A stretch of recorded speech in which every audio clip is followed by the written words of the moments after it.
बच्चों, कैसे हैं आप सब। मैं उम्मीद करती हूँ आप सब बहुत अच्छे होंगे। तो आज की कक्षा में हमने जो पिछली कक्षा में आधा भाग किया था उसी का बचा हुआ दूसरा भाग करेंगे। इस प्रकार से एक प्ररूपी आवृत बीजी भ्रूण कोश परिपक्व होने पर यद्यपि 8 न्यूक्लीकृत विस्तृत 7 कोशिकाएं होती है। तो आपका ये जो पूरा का पूरा आपका जनन होता है, रिप्रोडक्शन होता है, आपकी आवृत बीजी भ्रूण होती है। इसके बाद आपका जो रिप्रोडक्शन का एक फाइनल स्टेज होता है वो खत्म हो जाता है। अगला है परागण। ये भी आपका जो रिप्रोडक्शन था उसी का एक इंपॉर्टेंट और मिडिल पार्ट है, जिसके बारे में अब हम पढ़ेंगे। पूर्ववृत्ति भाग में आप पढ़ चुके हैं कि पुष्पीय पादपों में नर एवं मादा युग्मक क्रमशः परागकण एवं भ्रूण कोश में पैदा होते हैं। तो आपके जो मेल और फीमेल पार्ट्स होते हैं फ्लावर्स के, जब वो जनन यानी कि रिप्रोडक्शन शुरू करते हैं तो उसमें आपके मादा युग्मक भी होते हैं और आपके नर युग्मक भी होते हैं जो आपके परागकण और भ्रूण कोश में पैदा होते हैं। ये हम पहले ही पढ़ चुके हैं। चूंकि दोनों ही प्रकार में युग्मक अचल हैं, अतः निषेचन संपन्न होने के लिए दोनों को ही एक साथ लाना होता है। यह कैसे संपन्न हो, तो यहाँ पर जो भी आपके दोनों प्रकार के युग्मक होते हैं, नर एवं मादा यानी कि मेल और फीमेल दोनों के ही गैमेट्स, ये किस प्रकार के होते हैं?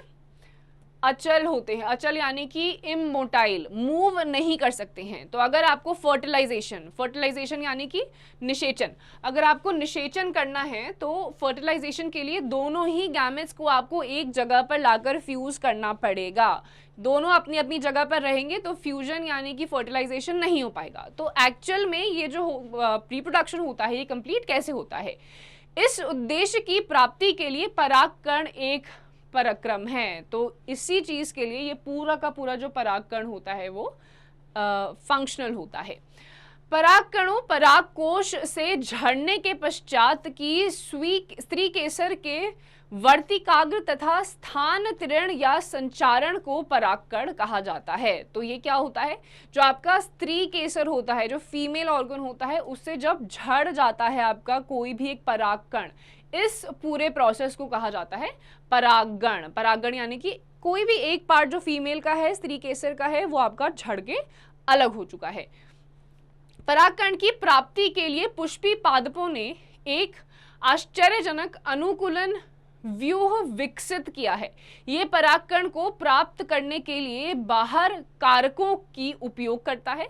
क्या आप इस समय अधिक से अधिक बाहरों कारकों की सूची बना सकते हैं? तो इसमें क्या होता है, ये जो आपका परागकण होता है जिसको आप पॉलिनेशन भी कहते हैं इंग्लिश में, पॉलिनेशन के लिए बाहरी फैक्टर्स की भी ज़रूरत होती है, कुछ बाहरी उपयोगों की भी ज़रूरत होती है। जैसे आपकी हवा हो गया, पानी हो गया, अलग अलग प्रकार के जानवर हो गए, ये सारी चीज़ें हेल्प करते हैं परागकण में, पॉलिनेशन में, जिसकी वजह से बाद में जाके फिर आपका जो जनन होता है वो शुरू हो जाता है। परागकण के प्रकार, परागकण के कितने अलग अलग प्रकार होते हैं। पराग के स्त्रीत्व को ध्यान में रखते हुए परागकण के 3 प्रकारों में बांटा जा सकता है। वो 3 प्रकार कौन से हैं? तो सबसे पहला परागकण के जो प्रकार है उसमें सबसे पहला है स्वयुग्मक ओटोगैमी। एक ही उसी पुष्प में परागकोश में वर्तिकाग्र तक परागकणों का स्थान अंतर है। चित्र 2.9 जो आपका पहला वाला पार्ट है। इस प्रकार का परागकण उसी पुष्प के अंदर होता है। तो यहाँ पर जो आपका पॉलिनेशन होता है, जो पहला आपका टाइप है, नाम में ही स्व है, स्व का मतलब होता है सेल्फ। तो इसमें जो आपका पॉलिनेशन होगा ये उसी फ्लावर के अंदर होगा जिस फ्लावर से आपका पराग, जो आपका कोशिकाएं हैं या आपके अलग अलग केंद्र हैं, वो पराग जो अलग हुए हैं सेम फ्लावर में होता है।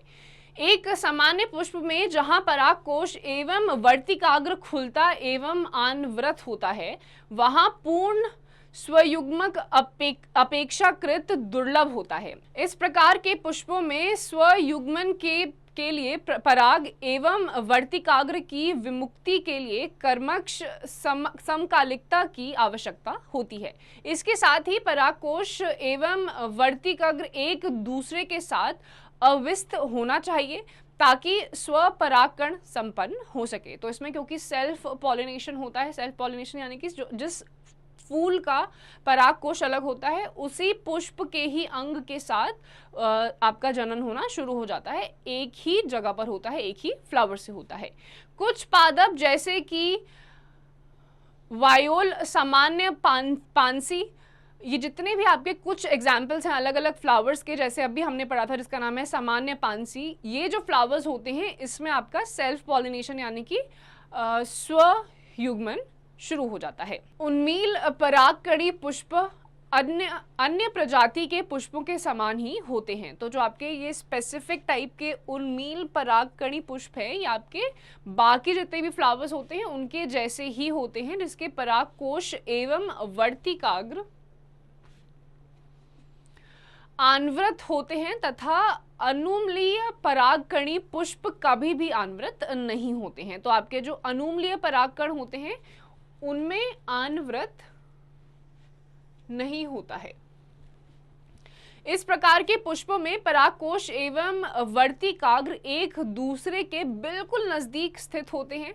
जब पुष्प कलिका में परागकोश स्फोटित होता है तब परागकण वर्तिकाग्र के संपर्क में आकर परागकण की प्रभावित करते हैं। अतः अनुमलीय परागकणी पुष्प सदैव युग्मक होते हैं, क्योंकि यहाँ पर वर्तिकाग्र पट क्रास या पर परागकण अवतरण के अवसर नहीं होते हैं। तो इसमें क्या होता है, जैसे आपका जो फ्लावर होता है वो स्फोटित हो जाता है और उसके बाद उसके अंदर से सारी जितनी भी आपके परागकोश होते हैं वो विभाजित हो जाते हैं, टूट जाते हैं, वो उसी पुष्प पे आकर क्या हो जाते हैं, पॉलिनेट होना यानी कि जर्मिनेट होना शुरू हो जाते हैं। क्या आप सोचते हैं कि अनुमलीय पौधे को इसी फायदे हैं या हानि? तो ये आपके जितने भी आपने भी चीजें पढ़ी जिसमें पॉलिनेशन था, फ्लावर में अपने आप ही पॉलिनेशन स्टार्ट हो जाता है, स्फोटित होता है, जो आपका परागकोश होता है, जो कण होता है वो उसी फ्लावर में जाके लगता है, फिर आपका जो परागकण होता है वो पॉलिनेशन यानी कि जो होता है वो स्टार्ट हो जाता है।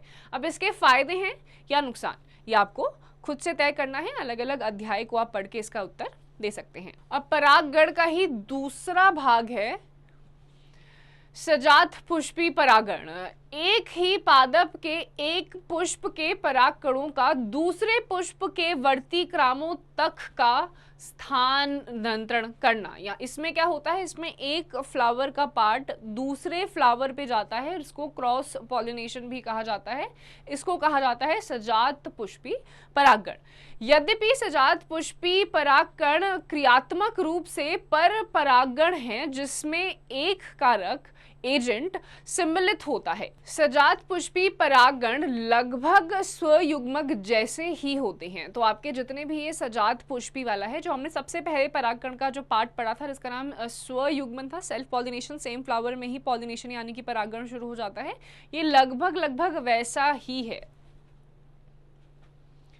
क्योंकि इसमें परागगण उसी पादप से आते हैं। जो इसमें परागगण होते हैं सेम पादप, यानी कि अगर आपका एक गुलाब के फूल से आपका परागकोश निकला है और कोई भी एक एजेंट के थ्रू वो दूसरे पादप में गया है तो दूसरा पादप भी आपका रोज यानी कि गुलाब ही होगा। एक पादप से दूसरे पादप में गया है लेकिन एक ही पराग, एक ही समान है, एक ही स्वरूप का वो दूसरा पादप है, इसीलिए इसको थोड़ा बहुत लगभग स्वयुग्मन जैसा ही माना जाता है। अब अगला पार्ट है हमारा पर निषेचन। इसमें भिन्न पादपों के परागकोश से भिन्न पादपों के वर्तिकाग्र तक परागकणों का स्थान निरंतर होता है। चित्र 2.9ब। मात्र यह ही केवल एक प्रकार का परागण है जिसमें परागण के समय आनुवंशिक भिन्न प्रकार के परागकणों का आगमन होता है। तो आपका जो पर निषेचन होता है, जो आपका ये फर्टिलाइजेशन का प्रोसेस होता है, ये एक लौता आपका एक इस प्रकार का परागण का प्रोसेस है जिसमें अलग अलग प्रकार के जो परागगण होते हैं वो असमान प्रकार के होते हैं और उनका आगमन इसमें देखा जाता है।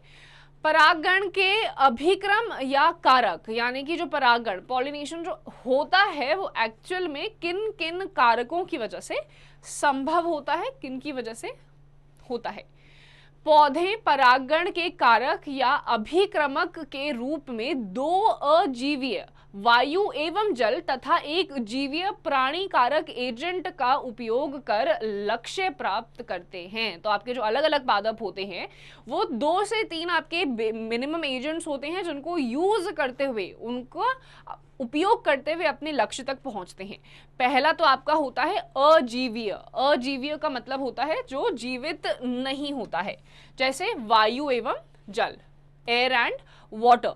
और दूसरा होता है जीवीय। जीवी यानी कि लिविंग, यानी कि प्राणी कारक, जो आपके लिविंग बींग्स होते हैं। अब इस लिविंग बींग्स में आपके एनिमल्स भी आते हैं और ह्यूमन बींग्स भी आते हैं।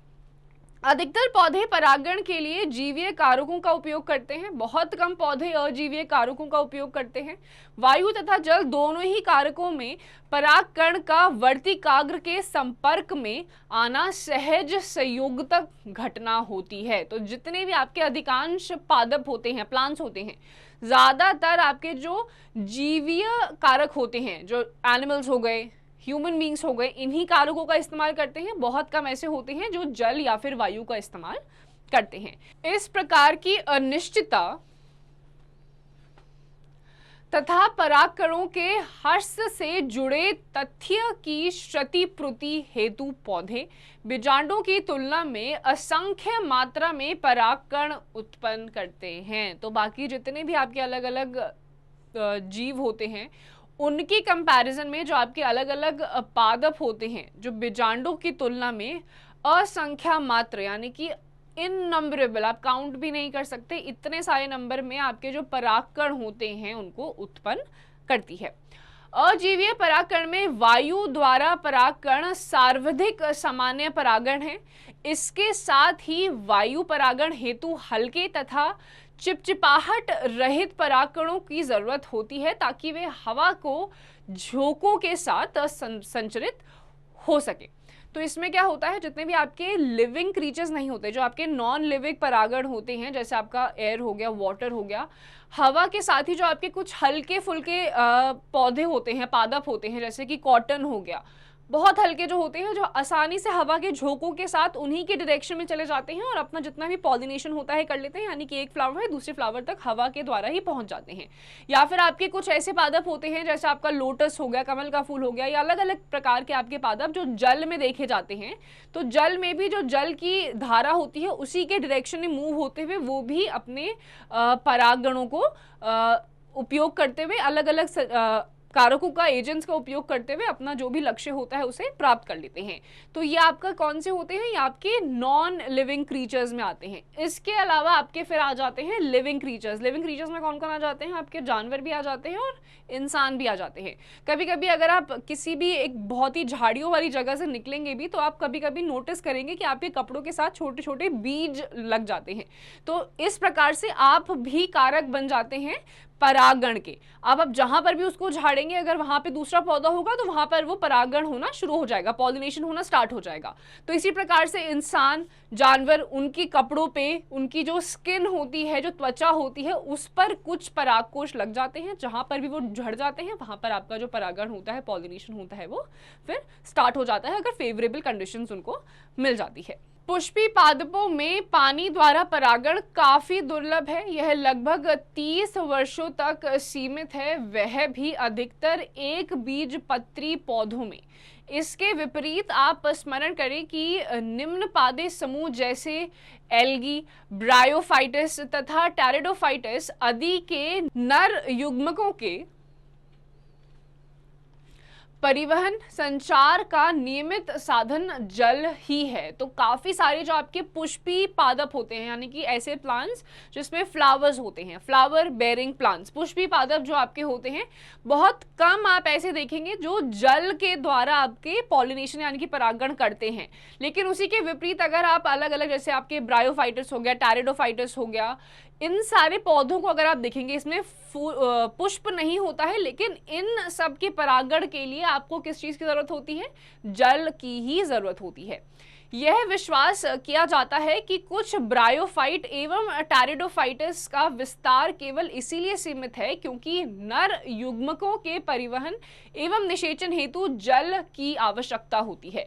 तो जो कुछ आपके ब्रायोफाइट होते हैं या टेरिडोफाइट्स होते हैं, इनका जो निषेचन होता है ये सीमित इसीलिए होता है क्योंकि इनके निषेचन के लिए आपको किस चीज की आवश्यकता होती ही होती है, वो होता है आपका जल। इनके लिए आपको जल की आवश्यकता जरूरी होती है, जो आपके ब्रायोफाइट्स या टेरिडोफाइट्स होते हैं।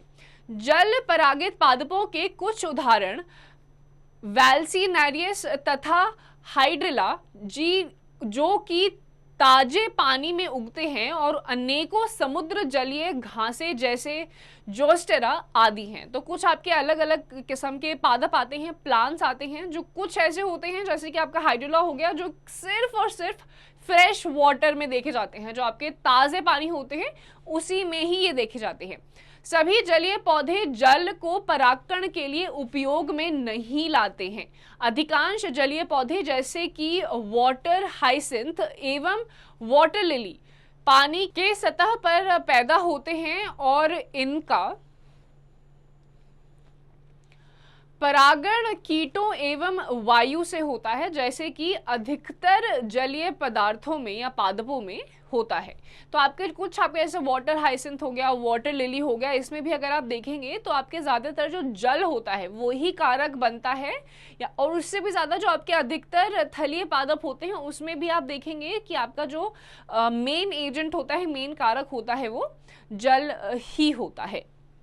एक प्रकार के जलीय परागकण में मादा पुष्प एक लंबे डंठल वृंत द्वारा जल की सतह पर आ जाते हैं और नर पुष्प या परागकण पानी की सतह पर अवमुक्त होकर आ जाते हैं। उदाहरणतः बैल्सिनेरिया लंबे डंठल के साथ जल धाराओं में निष्क्रिय रूप से बहते रहते हैं, चित्र 2.11 जिनमें से कुछ संयोग मात्र रूप में मादा पुष्प एवं वर्तिकाम्र तक पहुंच जाते हैं। तो कुछ आप ऐसे देखेंगे, जैसे यहाँ पर आपका ये एग्जाम्पल भी है, इसमें क्या होता है, जो आपकी मादा युग्मक होते हैं वो आपके वाटर के नीचे एक्चुअल में रिलीज होते हैं, लेकिन वो ऊपर सतह तक आ जाते हैं, और जो आपके नर के आपके परागण होते हैं, परागकोश होते हैं, वो सतह पर रहते हैं। दोनों जब आपस में मिलते हैं तो आपका जो संगठन होता है या जो जनन होता है, परागण होता है, वो सही मायनों में शुरू हो जाता है। ये फ्लोट करते रहते हैं। ये भी आप अगर आप देखेंगे, जो नर का परागकोश है ये बहता रहता है, नीचे पानी के नीचे नहीं जाता है।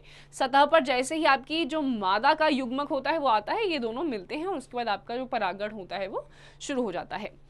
इस प्रकार की बहुत सारी प्रजातियों के परागकण लंबे फीते जैसे होते हैं तथा जल के भीतर निष्क्रिय रूप से बहते रहते हैं। इनमें ये कुछ वर्तिकाग्र तक पहुंच जाते हैं और परागकण पूरा हो जाता है। तो ये आपके जो आपने पीछे वाले पेज पे आपने एक डायग्राम भी देखा था, उस डायग्राम के जो आपके कुछ फीते जैसे आपको दिखेंगे और ये सतह पर बहते रहते हैं। जैसे ये परागकणों से मिलते हैं वैसे ही आपका जो परागण होता है वो पूरा हो जाता है, पॉलिनेशन कंप्लीट। जल परागित अधिकतर प्रजातियों में परागकणों को पानी के भीतर गीले श्लेष्मक आवरण द्वारा संरक्षित रखा जाता है। तो आपके जो, क्योंकि आपका जल इन सारे परागणों को खराब भी कर सकता है, तो इन परागणों के बाहर ही आपके एक सेल टाइप होता है, सेल वॉल टाइप होती है, जो इनको जल से प्रोटेक्टेड रखती है, संरक्षित रखती है। वायु एवं जल परागित पुष्प न तो बहुत रंग युक्त होते हैं और न ही मंद रक्त पैदा करते हैं। इसका क्या कारण हो सकता है? तो आपके जो जल या फिर आपका दूसरा वायु भी हो गया, इसके जो परागित पुष्प होते हैं इनमें ज्यादा ना तो रंग होता है, ना ही ये बहुत ज्यादा फीके भी होते हैं। अब इसका कारण क्या होता है? अधिकतर पुष्पीय पादप परागण के लिए प्राणियों को परागण क्रमक या कारक के रूप में उपयोग करते हैं। तो आपके बहुत सारे जो फ्लावर्स होते हैं वो ज्यादातर क्या करते हैं, प्राणियों का इस्तेमाल करते हैं अपना परागण करने के लिए। प्राणियों में कौन कौन आ गए? जानवर और इंसान। मधुमक्खियां, भौरे, तितलियां, बर, चींटियां, शलभ, कीट, मक्खी, पक्षी, ये जितने भी आपके अलग अलग चमगादड़ हो गया, बहुत सारे अन्य प्रकार के आपके प्राणी होते हैं जो आपकी परागणीय अभिक्रमक होते हैं, यानी कि एक कारक एजेंट होते हैं जो पॉलिनेशन यानी कि आपका परागण करने में मदद करते हैं। प्राणियों में कीट पतंग, विशेष रूप से मधुमक्खी, प्रधान जीवीय परागण क्रमक है, जहां तक कि बड़े नर वानर गण के प्राणी, वृक्षवासी जो शाखाचारी होते हैं, कृतंक और यहाँ तक कि सरीसृप, गीको छिपकली तथा अवन छिपकली, उपवन छिपकली, जो अलग अलग प्रकार के जितने भी प्राणी आपको याद आ रहे हैं, चाहे वो छोटी सी छोटी चींटी हो या बड़ा सा बड़ा कोई बंदर ही क्यों ना हो, ये सारे ही आपके परागण में क्या करते हैं, मदद करते हैं। और इन सभी का उपयोग करा जाता है आपका निषेचन या फिर आपका पॉलिनेशन करने के लिए। लेकिन क्या आपका मेन फैक्टर होता है कि आपकी जितनी भी आपकी जो परिस्थितियां हैं वो आपकी फेवरेबल होनी चाहिए, अनुकूल परिस्थितियां होनी चाहिए, तभी ये हो पाता है।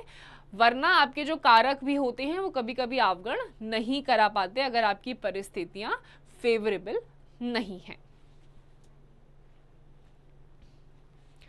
अधिकतर कीट परागित पुष्प बड़े, रंगीन, पूर्ण सुगंध युक्त तथा मकरंद से भरपूर होते हैं। जब पुष्प छोटे होते हैं तब उनके अनेक पुष्प एक पुष्पवृंत में समूहबद्ध होकर अधिकतर उभर आते हैं। तो आपका ये जो पॉलिनेशन होता है, जैसे आपकी मधुमक्खियां हो गई, आपकी बटरफ्लाईज हो गई, ये सारी आकर्षित किस प्रकार से होती हैं आपके फूलों में? आकर्षित इस प्रकार से होती हैं कि आपके जो फूल होते हैं पहले छोटे से धीरे धीरे जब बड़े होते हैं तो एक ये संगठन समूह बना लेते हैं, झुंड सा हो जाता है और ये बहुत ही खूबसूरत लगते हैं। रंग में तो होते ही, इनसे सुगंध भी बहुत अच्छी आती है। इनमें एक सब्सटेंस भी होता है जिसका नाम नेक्टर होता है, उनसे ये बहुत ज़्यादा आकर्षित होती है। मधुमक्खियाँ आती हैं, उसका रस जो होता है उसको चूस लेती हैं, पी लेती हैं और फिर उसी के द्वारा मधुमक्खियों में, क्योंकि उनका जो निचला हिस्सा होता है बहुत ही चिपचिपाहट भरा होता है, उसमें जो आपके कुछ परागकोश होते हैं वो चिपक जाते हैं। अब यही मधुमक्खियाँ जब दूसरे फूलों के झुंड में जाती हैं, पुष्पों के या किसी भी दूसरे पादप में जाएंगी, तो उन्हीं के शरीर से ये जो आपके अलग अलग परागण होते हैं ये झड़ जाते हैं और फिर इसी प्रकार से आपका क्या होता है, परागण संपन्न हो जाता है, पूरा हो जाता है, अगर आपका पॉलिनेशन या परागण सही प्रकार से हो रहा है, फेवरेबल कंडीशंस उसमें देखी जाती हैं। प्राणी के शरीर पर परागणों का एक आवरण सा चढ़ जाता है जो प्राणी परागित फूलों में प्रायः चिपचिपा होता है। जब परागणों से लिप्त प्राणी वर्तिकाग्र के संपर्क में आता है तो यह परागण पूरा करता है। तो यहाँ पर आपका क्या होता है, कुछ आपके ऐसे भी प्राणी होते हैं जिसमें अभी जैसे आपने मधुमक्खी का एग्जाम्पल उदाहरण भी लिया था, इसमें क्या होता है, इसमें आपके चिपचिपाहट वाला जो रीजन होता है, क्षेत्र होता है, उसमें आपके परागकोश चिपक जाते हैं और फिर आपका आगे का जो प्रोसेस होता है वो स्टार्ट हो जाता है। जहां पर दूसरे पादप पे ये रुकते हैं वहीं पर ये क्या करते हैं, आप अपने शरीर से उनका जो परागकोश होता है, जो पहले वाले पुष्प से या पादप से वो लेकर आते हैं, वो झड़ जाता है और इनका जो परागण होता है वो पूरा हो जाता है अगर फेवरेबल कंडीशंस हैं। कुछ पुष्प प्रजातियों में यह पुरस्कार अंडा देने की सुरक्षित जगह के रूप में होता है। एक उदाहरण एमेरोफेलिस का लंबितर पुष्प स्वत लगभग 6 फुट ऊंचा होता है। ठीक ऐसा ही एक सहसंबंध शलभ की एक प्रजाति और यूका पादप के बीच होता है, जहां दोनों ही प्रजाति शलभ एवं पादप बिना एक दूसरे के बिना अपना जीवन चक्र नहीं पूरा कर सकते हैं।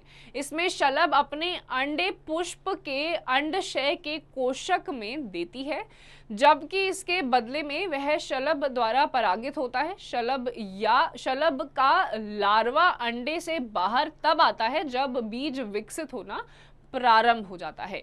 तो आपके कुछ ऐसे भी उदाहरण हैं जहां पर ये देखा जाता है कि आपके जो कुछ कुछ पुष्पों की प्रजाति होती है उसमें जो शलभ या पादप होता है वो बिना एक दूसरे के नहीं रह पाता है, और इसमें क्या होता है, जो आपका शलभ होता है वो अपने अंडे पुष्प के अंडेशय की जो कोशिकाएं होती हैं उसमें वो अपना जो कोशक होता है उसे देती है, और इसके बदले में जो आपका शलभ का जो लार्वा होता है वो अंडे से बाहर आना तब शुरू होता है जब बीज विकसित होना प्रारंभ कर देते हैं, शुरू कर देते हैं। क्यों ना आप निम्नलिखित पादपों या कोई भी जो उपलब्ध हो के पुष्पों का अवलोकन करें, जैसे खीरा, आम, पीपल, धनिया, पपीता, प्याज, लोबिया, या आपके कुछ अलग अलग प्रकार के आपके पुष्पीय पादप हैं या सिर्फ पादप हैं जिनके बारे में, या जो भी आपके आसपास पादप उपलब्ध हो उसके बारे में आपको अवलोकन करना है। किस प्रकार के वो पादप है, उसमें आपका जो आपका परागण होता है किस प्रकार से होता है, कौन से अंग से आपका परागकोश अलग होता है, विभाजित होता है, इन सब चीज़ों के बारे में आपको लिखना है। आपको धैर्य के साथ कुछ दिनों तक भिन्न भिन्न समयों पर उन्हें देखना होगा। तो आपके जितने भी अभी आपको एग्जाम्पल्स या उदाहरण बताए गए हैं, आपको अलग अलग समय में उन सारे पादपों को देखना है और उनमें किस प्रकार की वृत्ति हो रही है, किस प्रकार से उसमें परागण हो रहा है, किस प्रकार से जनन हो रहा है, ये सारी चीज़ें आपको देखनी है। थोड़ा समय इसमें लग सकता है लेकिन ये आपको करना है। आप यह देखने को भी कोशिश करें कि क्या उस पुष्प तक आने वाले भ्रमणकारी प्राणी तथा एक पुष्प की विशिष्टता के बीच कोई यह संबद्धता है या नहीं। परागकोश एवं वर्तिकाग्र के संपर्क में आने वाले भ्रमणकर्ता प्राणी का ध्यान पूर्वक अवलोकन करें जो परागण को पूरा करता है। तो आपको ध्यान देते हुए ये भी देखना है कि आपका जो परागण पूरा संपन्न हो रहा है, उससे पहले जो आपके कारक बने हैं, एजेंट बने हैं, वो किस प्रकार से बने हैं। प्राणी आपके एजेंट बने हैं या फिर आपके अजीवीय कारक आपके मेन एजेंट्स बने हैं, किस प्रकार से वो यहाँ तक आए हैं, कैसे आपका जो परागण है वो पूरा हुआ है, इन सभी के बारे में आपको अच्छी तरीके से अवलोकन करना है। आप शायद परागण कार्यों को पहचान सकें तथा यह पहचान सकें, पर आप निश्चित रूप से अपने प्रयास में आनंद प्राप्त करेंगे। तो आपके जितने भी परागण या आपके जितने भी एजेंट्स होंगे, कुछ आप पहचान पाएंगे, कुछ को आप देख भी पाएंगे, कुछ आपके समझ में नहीं आएगा, लेकिन ये पूरी जो एक्टिविटी आप करेंगे इसमें आपको मजा जरूर आएगा। बहिप्रजनन युक्तियां, अधिकतर पुष्पीय पादप अभिलिंगिक पुष्पों एवं परागणों को उत्पन्न करते हैं जो बहुत हद तक उसी पुष्प के वर्तिकाग्र के संपर्क में आते हैं।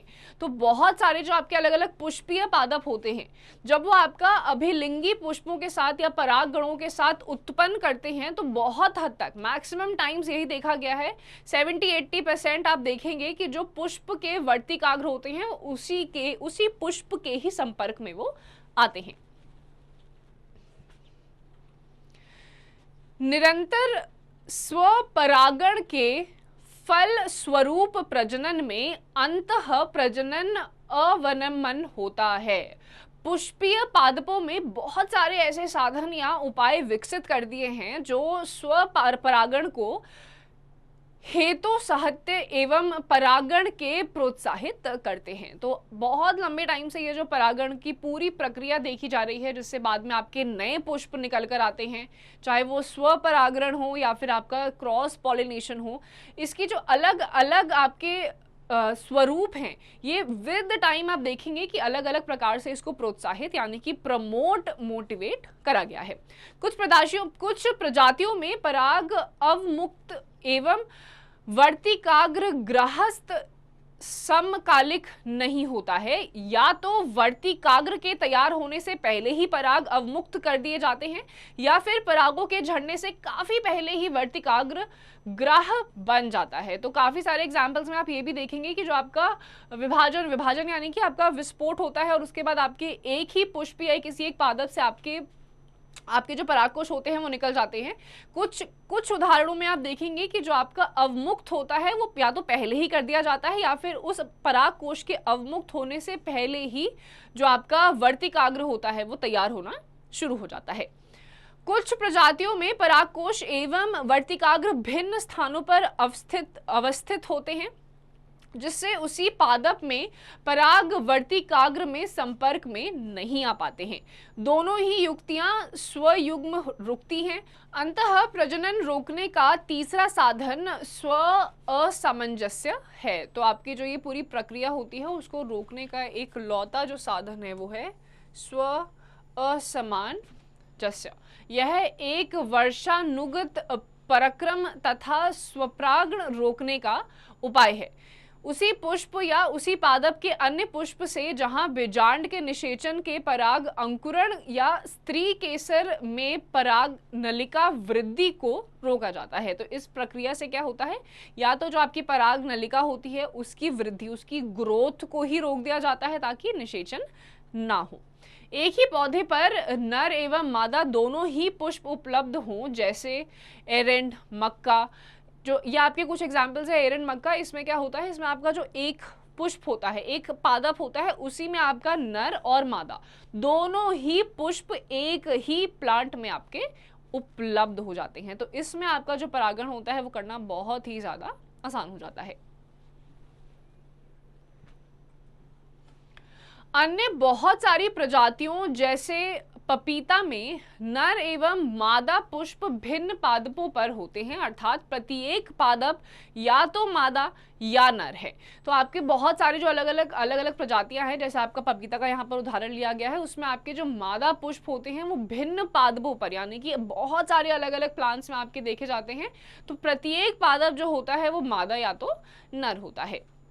यह परिस्थिति स्वपरागण तथा संजात पुष्पी परागण दोनों को अवरोधित करती है। तो आपके जो दो प्रकार के आपने परागण देखे थे, जिसमें से एक था स्वपरागण और दूसरा था सजात पुष्पी, दोनों ही जो आपका एक क्रॉस पॉलिनेशन हो गया या फिर एक आपका सेल्फ पॉलिनेशन हो गया, दोनों ही आपके जो जैसे पपीता जैसे जो आपके पादप हो गए, इसमें दोनों ही प्रकार के जो पॉलिनेशन होते हैं वो होना संभव होता है, क्योंकि नर और मादा दोनों ही आपको एक पादप में दिख जाएंगे। अब अगला है आपका पराग स्त्री केसर संकर्षण। परागण बिल्कुल सही प्रकार के परागणों का स्थानांतरण सुनिश्चित नहीं करता है। ठीक उसी प्रजाति का सुयोग पराग वर्तिकाग्र तक पहुंचे। प्रायः गलत प्रकार के पराग भी उसी वर्तिकाग्र पर आ पड़ते हैं, जिसमें ये या तो उसी पादप से होते हैं या फिर अन्य पादप से, यदि वह स्वपरागण से अयोग्य हैं। स्त्री केसर में यह सक्षमता होती है कि वह पराग को पहचान सके कि वह उसी वर्ग के सही प्रकार का पराग है या फिर गलत प्रकार का है।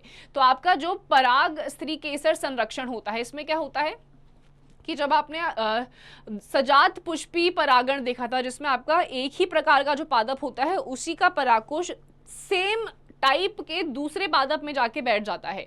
तो ये पता कैसे चलता है, ये जो आपका अलग अलग प्रकार के आपके ऑर्गन्स होते हैं जो आपके ये बताने योग्य होते हैं, जो स्त्री केसर होता है वो ये बताने योग्य होता है कि वो उसी प्रकार के पादप का परागकोश है या फिर नहीं। अगर उसी प्रकार का होता है तो वो पॉलिनेशन होता है, परागण होता है, अदरवाइज परागण संपन्न क्या वो शुरू ही नहीं होता है। यदि पराग गलत प्रकार का होता है तो स्त्री केसर वर्तिकाग्र पर पराग अंकुरण या वर्तिका में पराग नलिका वृद्धि रोककर पराग को अस्वीकार कर देता है। तो अगर आपका गलत प्रकार का परागकोश पहुंचा है तो स्त्री केसर क्या करती है, जो आपकी वर्तिकाओं की वर्तिकाग्र की जो वृद्धि होती है, जो नलिकाओं की वृद्धि होती है उसी रोकती है, और वहीं पर फिर आपकी जो पराग का जो आपका अपॉर्चुनिटी होता है उसको एक्सेप्ट ही नहीं करती है, अस्वीकार कर देती है, यानी कि डिनाई कर देती है। एक स्त्री केसर द्वारा पराग के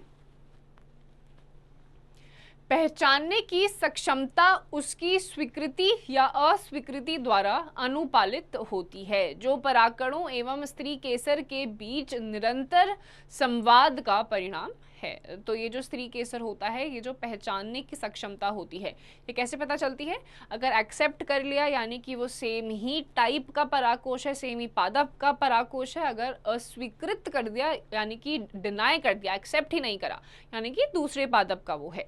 अब ये क्या होता है, ये जब निरंतर संवाद होता रहता है स्त्री केसर और परागकणों के बीच में, ये उसका परिणाम है, रिजल्ट है। इस संवाद की मध्यस्थता स्त्री केसर तथा पराग के रासायनिक घटकों के संरक्षण द्वारा होती है। तो आपके अलग अलग जो पार्ट्स होते हैं, अलग अलग जो कारक बनते हैं, अलग अलग एजेंट्स आपके बनते हैं, उसी के द्वारा जो आपके स्त्री केसर और पराग गणों के बीच में जो संवाद होता रहता है, उसी के परिणाम स्वरूप आपकी जो स्वीकृति और अस्वीकृति होती है पराग कोशों की, वो क्या होती है, सुस्पष्ट होती है, डिटरमाइन हो जाती है। अभी हाल ही में कुछ वनस्पति वैज्ञानिकों ने स्त्री केसर एवं पराग के घटकों को पहचाना है तथा उनके बीच संरक्षण को स्वीकृत या अस्वीकृत के अनुपालन से जाना है। तो जो आपके अलग अलग वनस्पति, जो आपके जूलॉजिक साइंटिस्ट होते हैं, उन्होंने रिसेंटली ही जो आपके स्त्री केसर है या पराग है, उनके जो घटक हैं उनको पहचानना शुरू करा है, इसी आधार पर कि उन्होंने पराग कोशों को स्वीकृत करा है या फिर अस्वीकृत करा है। जैसा कि पहले बताया जा चुका है, सुयोग्य परागकण के अनुपालन में परागकण वर्तिकाग्र पर जीवित होते हैं ताकि एक जनन छिद्र के माध्यम से एक पराग नलिका उत्पन्न हो। चित्र 2.12 पराग नलिका वर्तिकाग्र तथा वर्तिका के ऊतकों के माध्य से वृद्धि करती है और अंडाशय तक पहुंचती है। तो जो आपकी पराग नलिका होती है, पराग नलिका वर्तिकाग्र या फिर जो उसको वर्तिका भी कहा जाता है, दोनों एक ही के नाम हैं। ये क्या करती हैं, आपके ऊतकों के माध्यम से ही वृद्धि करती हैं। वृद्धि का मतलब क्या होता है, ग्रोथ करती हैं और उसके बाद अंडाशय तक वो पहुंच जाती हैं। आप याद करें कि कुछ पादपों में परागकण की कोशिका स्थिति में एक कायिक कोशिका तथा दूसरी जनन कोशिका झड़ते हैं। एक कोशिका और दो कोशिका यानी कि सिंगल सेल और मल्टी सेल या फिर 2 सेल जिसमें होते हैं, 2 सेल्स जिसमें उपस्थित होते हैं। ये आपके अलग अलग एग्जाम्पल्स हैं जो अभी आपने पीछे पढ़ा था, ये उन्हीं के अलग अलग पादपों के आपके इमेज दिखाए गए हैं जिसमें आपके अलग अलग परागकण होते हैं, परागकोश होते हैं, उसके अंदर अंडाशय होती है जिसमें आपकी वृद्धि होना शुरू हो जाती है। ये आपका अलग अलग पार्ट है जिसमें आपकी परागकण नली है, ध्रुवी केंद्रिका है, अंड कोशिका है, सहाय कोशिका, जिसके बारे में हम पीछे भी अलग अलग चित्रों में पढ़ चुके हैं। ये आपकी कुछ और पिक्चर्स है 2.12 जिसके बारे में हमने अभी पढ़ा था। जीव दुव्र कला, सहायक कोशिका, तंतुरक उपकरण, केंद्रीय कोशिका, अंड केंद्र, ये जितनी भी हमने पीछे भी अलग अलग पादपों या पुष्पों के जब हमने चित्र देखे थे, उन सभी में भी यही सेम ऑर्गन्स थे और इनका जो काम होता है, बेसिक फंक्शन जो होता है, वो सभी पुष्पों में एक ही प्रकार का होता है। इस प्रकार के पादपों में जनन कोशिका विभाजित होती है और वर्तिकाग्र में पराग नलिका के वृद्धि के दौरान 2 नर युग्मकों की संरचना करती है। तो आपका क्या होता है इसमें कि जो आपके एक ही प्रकार के सेम टाइप के जो प्लांट्स होते हैं उसमें रिप्रोडक्शन किस प्रकार से होती है, कोशिका विभाजित हो जाती है। कोशिका विभाजित का मतलब क्या होता है, सेल फिशन, सेल्स जो होते हैं वो डिवाइड होना शुरू हो जाते हैं। जिन पादपों में पराग 3 कोशीय स्थिति में होते हैं वहां पराग नलिका शुरुआत से ही 2 नर युग्मकों को ले जाती है। तो जहां पर आपके क्या होता है, जहां पे आपके जो पराग पादप होते हैं वो 3 कोशिकाओं में स्थित होते हैं, 3 कोशियों में स्थित होते हैं, वहां पर जो पराग नलिकाएं होती हैं वो स्टार्टिंग से ही, शुरुआत से ही 2 नर युग्मकों को साथ में लेकर जाती है। 2 नर युग्मकों को, नॉट फीमेल, मेल युग्मकों को, मेल गैमेट्स को। पराग नलिका अंडाशय में पहुंचने के पश्चात बीजांड द्वार के माध्यम से बीजांड में प्रविष्ट करती है और तत्पश्चात तंतु में समुच्चय के माध्यम से एक सहायक कोशिका में प्रविष्ट करती है। चित्र 2.12 द और ई। हाल ही के बहुत सारे अध्ययन यह दर्शाते हैं कि सहायक कोशिका के बीजांड द्वारी हिस्से पर उपस्थित तंतु रूप समुच्चय पराग नलिका के प्रवेश को दिशा निर्देशित करती है। तो आपके जो अलग अलग पार्ट्स हैं जिसमें आपका अंडाशय आता है, फिर आपका जो पराग नलिका अंडाशय में जैसे ही पहुंचती है उसके बाद बीजांड का जो द्वार होता है उसके माध्यम से बीजांड में आपका एंट्रेंस स्टार्ट हो जाता है। उसके बाद आपके तंतु में जो आपके समूचे होते हैं उसके माध्यम से एक सहायक कोशिका में एंटर करती है। और रीसेंट जो स्टडीज कुछ करी गई हैं उसमें ये भी देखा गया है कि जो आपकी नलिका होती है वो तंतु में समूचे जो होते हैं या अलग अलग बीजांड द्वारी के हिस्से में जहां पर वो लोकेटेड होती है वो अलग अलग कोशिकाओं को क्या करती है, दिशा निर्देशन करती है, यानी कि डायरेक्शन बताती है, हेल्प करती है। वर्तिकाग्र पर पराग अवस्थित होने से लेकर बीजांड में पराग नलिका के प्रविष्ट होने तक की सभी घटनाओं को पराग स्त्री केसर संरक्षण के नाम से